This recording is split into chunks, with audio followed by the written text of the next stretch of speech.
नमो तस्स भगवतो अरहतो सम्मा संबुद्धस्स। नमो तस्स भगवतो अरहतो सम्मा संबुद्धस्स।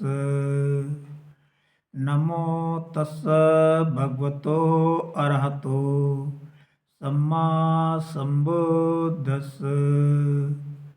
नवोद्धाय मित्रों, आइए धम्मपद की 75वीं गाथा एवं बालवग्ग की 16वीं गाथा का हिंदी अर्थ समझते हैं। गाथा इस प्रकार है। अन्ना ही लाभूपनिषा अन्ना निब्बान गामिनी एवमेतं अभिञ्जाय भिक्खु बुद्धस्स समको संकारं नाभिनंदेय विवेक मनु बूहुए। अन्ना ही अन्न ही है और निस्वानगामिनी निब्बानगामिनी निर्वाण की ओर ले जाने वाली।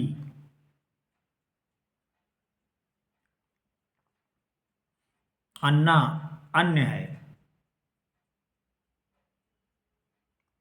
लाभोपनिषा लाभ उपनिषा लाभ कारण सांसारिक लाभ का मार्ग। एवं एतं इस प्रकार से अभिन्नाय जानकर बुद्धस बुद्ध का भिक्खु संयमी सावको श्रावक श्रोता अनुगामी सत्कारं नाभिनंदे संस्कार पाने की इच्छा न करे विवेकम अनुब्रहे एकांत बराबर बढ़ाए अर्थात सांसारिक लाभ प्राप्त करने का मार्ग दूसरा और निर्वाण की ओर ले जाने का मार्ग दूसरा है। इस प्रकार इसे भली बात समझकर बुद्ध का अनुगामी शिष्य सांसारिक आदर सत्कार पाने की इच्छा न करे अपितु विवेक को बढ़ावा दे।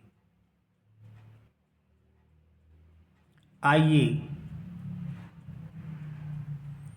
इसे बनवासी तिस्सथेर की कथा से समझते हैं कि हमारे सामने दो रास्ते खुले हैं, हमें किस पर चलना चाहिए। गाथा की कथा इस प्रकार है। श्रावस्ती में एक धनी का पुत्र था। उसका नाम था तिस्स। उसने 7 साल की आयु में ही प्रव्रज्ञा हासिल कर ली और सामनेर बन गया। सारिपुत्र उसे प्रव्रज्ञा दिलाई। बुद्ध से उसने ध्यान की पद्धति सीखी थी और उसमें पूरी लगन से लग गया।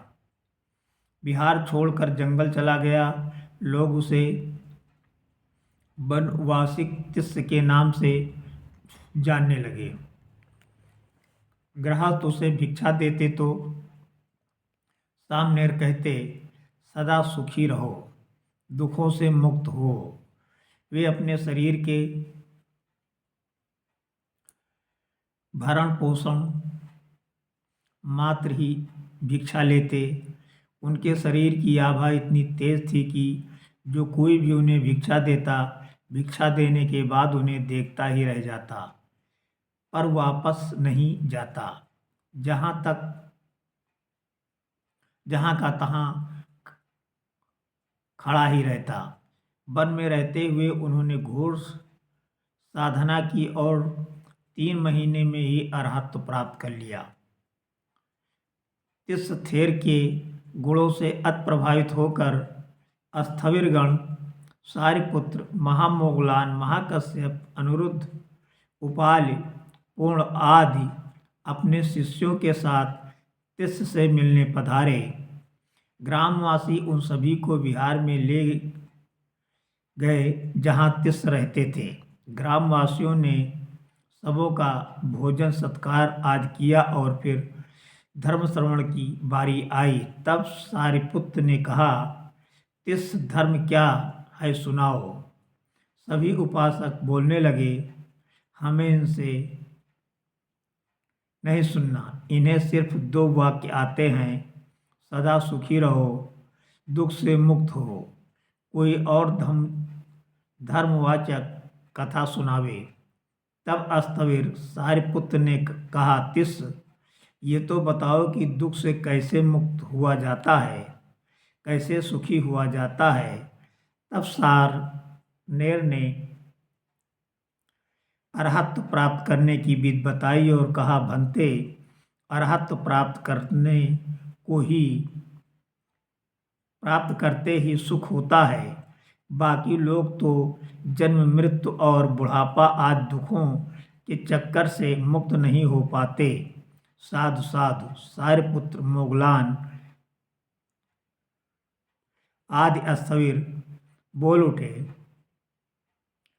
सूर्योदय होने को आया, उपासकों में विभाजन हो गया। कुछ इस बात से गुस्सा हो गए कि इतने दिनों से इतना ज्ञानी होने पर भी इन्होंने अभी तक हमें कुछ नहीं दिया बताया। अन्य सामनेर के प्रवचन से को सुनकर बहुत संतुष्ट थे। शास्ता ने अपनी अंतर्दृष्टि से देखा कि अगर नकारात्मक विचारों वाले उपासकों को समझाकर सही रास्ते पर नहीं लाया जाएगा तो वे अपने लिए गलत कर्म का सृजन कर बैठेंगे। अतः शास्ता ने समझाया, सामनेर, तिस के कारण ही तुम्हें सारिपुत्र, मोगलान आदि का और मेरा भी दर्शन हुआ है। अतः तुम्हें उनका कृतज्ञ होना चाहिए। ये सुनकर सभी ग्रामवासी तिस के प्रति मैत्री भाव से भर गए।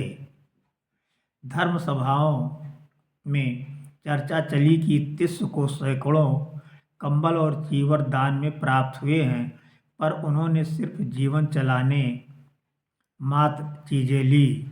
उनका त्याग अनूठा था। तब शास्ता ने ये गाथा कही। नमो बुद्धाय। धन्यवाद।